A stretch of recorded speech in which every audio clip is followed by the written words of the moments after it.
వసంతపురి అనే కోళ్ల గ్రామంలో రంగా సత్యవతి అనే కోళ్లు నివాసం ఉంటుండేవి.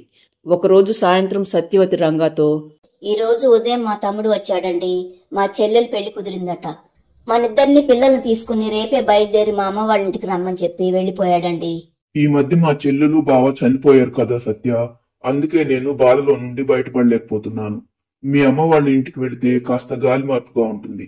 అలాగే వెళ్దాంలే సత్య అంటాడు రంగా కోడిపుంజు. ఇంతలో రంగా సత్యాల కొడుకు చిన్నగాడు రంగా చెల్లెలు కూతురు మీన అటూ ఇటు తిరుగుతూ ఆడుకుంటూ ఉంటారు. అది చూసిన సత్య, చూశారండి వాళ్ళిద్దరూ ఎంత బాగా కలిసిపోయారో. పాపం మీనా తమ అమ్మా నాన్న లేరన్న సంగతి ఇప్పుడిప్పుడే మర్చిపోతుందండి. మనకు కావాల్సింది కూడా అదే కదా సత్య అంటాడు రంగా. మరుసటి రోజు సత్య రంగాలిద్దరూ పిల్లల్ని వెంటబెట్టుకుని సత్య వాళ్ళ తల్లిగారింటికి బయలుదేరతారు. వాళ్లకు మధ్యలో ఒక అడవి తగులుతుంది. పిల్లలిద్దరూ ముందు నడుస్తూ ఉండగా సత్య రంగాలిద్దరూ మాట్లాడుకుంటూ పిల్లల వెనకాల వస్తూ ఉంటారు. ఇంతలో ఒక పెద్ద కాకొచ్చి చిన్నగాడిని తన కాళ్లతో పట్టుకుని వెళ్ళిపోతుంది. హఠాత్తుగా జరిగిన ఈ సంఘటనకు సత్య రంగాలిద్దరూ బిత్తరపోతారు. మరోవైపు కాకి కోడిపిల్లను పట్టుకుని వెళ్తుండగా దానికి ఒక గద్ద ఎదురవుతుంది. గద్దకు భయపడ్డ కాకి కోడిపిల్లను దట్టంగా ఉన్న గడ్డిలో వదిలేసి ఏమీ జరగనట్లు ఒక చెట్టు కింద నిలబడుతుంది. కాసేపటికి గద్ద వెళ్లిపోయిన తర్వాత కాకి, అమ్మయ్య, ఆ గద్ద వెళ్లిపోయింది. కోడిపిల్లను కనుక అది చూసి ఉంటే నా దగ్గర నుండి లాక్కొని వెళ్లిపోయేది అనుకున్న కాకి పచ్చగడ్డి దగ్గరకు వచ్చి కోడిపిల్ల కోసం వెతుకుతుంది. కాని దానికక్కడ చిన్నగాడు కనిపించడు. చా, ఆ గద్ద వల్ల నోటి దగ్గరకు వచ్చిన కోడిపిల్ల తప్పించుకుని పోయింది అని కాకి అక్కడి నుండి వెళ్ళిపోతుంది. గడ్డిలో నుండి బయటకొచ్చిన కోడిపిల్ల పాపం తన తల్లిదండ్రులు దూరం అవటంతో పాటు కాకి ఎత్తుకురావటంతో అది చాలా భయపడిపోతుంది. ఏడుస్తూ అడవిలో వెళ్తున్న చిన్నగాణ్ణి ఒక జింక చూస్తుంది. అది కోడిపిల్లతో, ఏంటి చిన్న కోడిపిల్ల, నువ్వు అడవిలోకి ఎలా వచ్చావు, అది ఒంటరిగా? నేను మా అమ్మ నాన్నలతో కలిసి ఊరు వెళ్తుంటే ఒక కాకి నన్ను ఎత్తుకొచ్చి గడ్డిలో పడేసింది. నాకు మా అమ్మ నాన్న కావాలి. అయ్యో పాపం, అలాగా? ఏడో కోడిపిల్ల, మీ అమ్మ నాన్న కోసం వెతుకుదాంలే అని జింక చిన్నగాణ్ణి వెంట పెట్టుకుని చుట్టుపక్కలంతా వెతుకుతుంది. కానీ వాళ్లకు సత్యారంగాలు ఎక్కడా కనిపించరు. దాంతో జింక కోడిపిల్లను తీసుకుని తన ఇంటికి వస్తుంది. ఇంతలో జింక స్నేహితురాలు జాను పిచ్చుక అక్కడికొస్తుంది. బుజ్జికోడిని చూసిన జాను, ఎవరు మిత్రమా ఈ కోడిపిల్ల, చాలా ముద్దుగా ఉన్నాడు. జింక జరిగిన విషయమంతా జానుకు చెప్పి, అది జాను జరిగిన సంగతి. వీడిని తీసుకురానైతే ఇంటికి తీసుకొచ్చాను. కానీ ఆకులు గడ్డి తినే నేను వీడు తినే ఆహారం ఎక్కడి నుండి తేవాలో ఏంటో. ఆహారం దేముందిలే జింక, నేను తెచ్చి పెడతాను. కానీ ఊర్లో ఉండే ఈ కోడిపిల్లను ఎన్ని రోజులన్నీ ఈ అడవిలో ఉంచుదాం. పోని వీళ్ల ఊరి పేరేంటో తెలుసుకున్నావా? నేను వెళ్లి చూసొస్తాను. అవును జాను, నాకు ఈ ఆలోచనే రాలేదు అని జింక కోడిపిల్లను వాళ్ల ఊరి పేరు అడగటంతో తమ ఊరి పేరు వసంతపురి అని చెప్తాడు చిన్న. దాంతో జాను పిచ్చుక, సరే మిత్రమా, నేను రేపు ఉదయమే వీడు చెప్పిన ఊరికి వెళ్లి వాళ్ళ అమ్మ నాన్న వివరాలు కనుక్కొని వస్తాను అని చెప్పి వెళ్లిపోతుంది జాను పిచ్చుక. మరుసటి రోజు జాను పిచ్చుక రంగా వాళ్ల ఊరు వచ్చి అక్కడ ఒక కోడిపుంజును రంగా జాను వాళ్ల ఇంటి వివరాలు అడగటంతో కోడిపుంజు రంగా వాళ్ల ఇంటి అడ్రస్ చెప్తుంది. దాంతో జాను పిచ్చుక సత్య వాళ్ళ ఇంటి దగ్గరికి వచ్చి ఇంటి చుట్టుపక్కలంతా వెతుకుతుంది. కాని దానికి అక్కడ ఎవరూ కనిపించరు. దాంతో జాను తిరిగి అడవిలోకి వచ్చి జరిగిన విషయమంతా జింకకు చెబుతుంది. మనం చేయాల్సిన ప్రయత్నమంతా చేశాం, కానీ ఫలితం లేకపోయింది. సరే జాను, మనిద్దరం కలిసి వీడికి ఒక మంచి పేరు పెడతాం.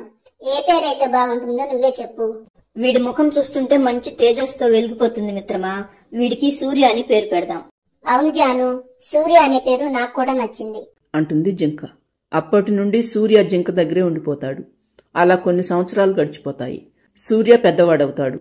మరోవైపు రంగా కోడిపుంజు సత్య కోడి తమ కొడుకు లేకుండా ఈ అడవిని వదిలి వెళ్లేదే లేదని వాళ్లు కూడా అదే అడవిలో ఒక చిన్న ఇల్లు కట్టుకుని తమ మేనకోడలు మీనాతో పాటు అదే అడవిలో ఉండిపోతారు.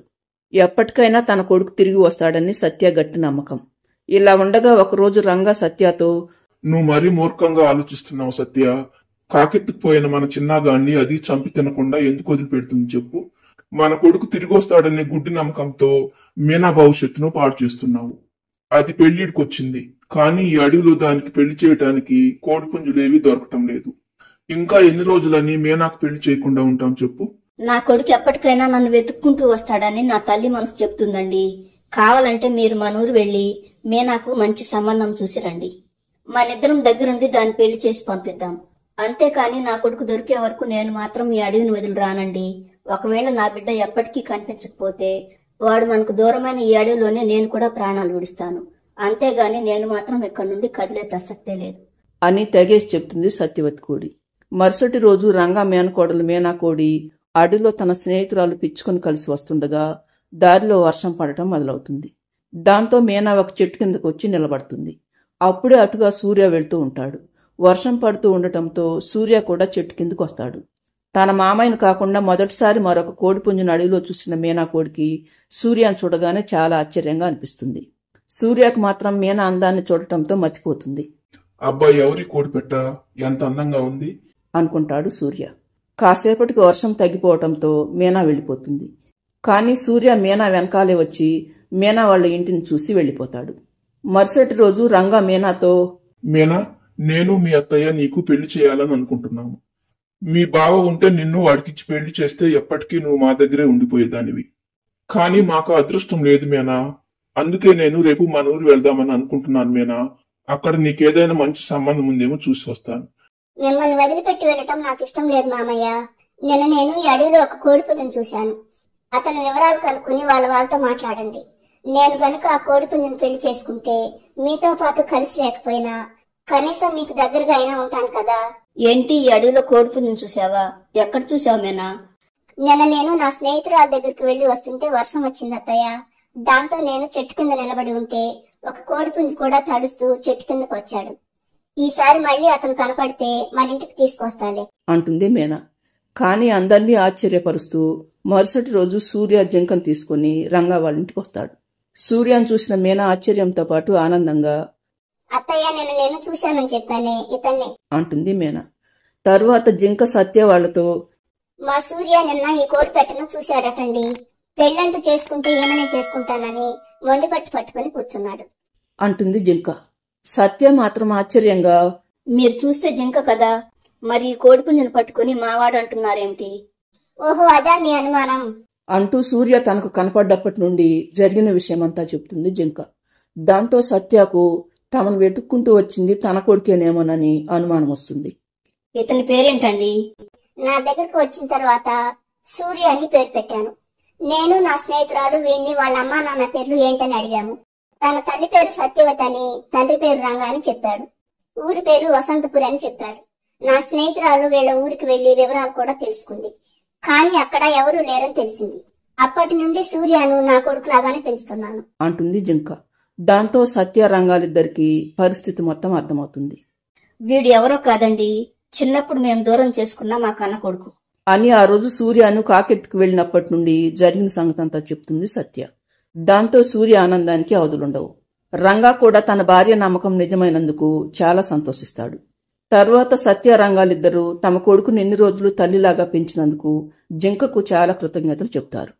కొన్ని రోజుల తర్వాత తమ కొడుకు మేనకోడలికి పెళ్లి చేసి అదే అడవిలో ఉండిపోతారు సత్య రంగా కోళ్లు. అలా బావ మరదలిద్దరూ భార్యాభర్తలైపోయి సంతోషంగా ఉంటారు సూర్య మీనాలు.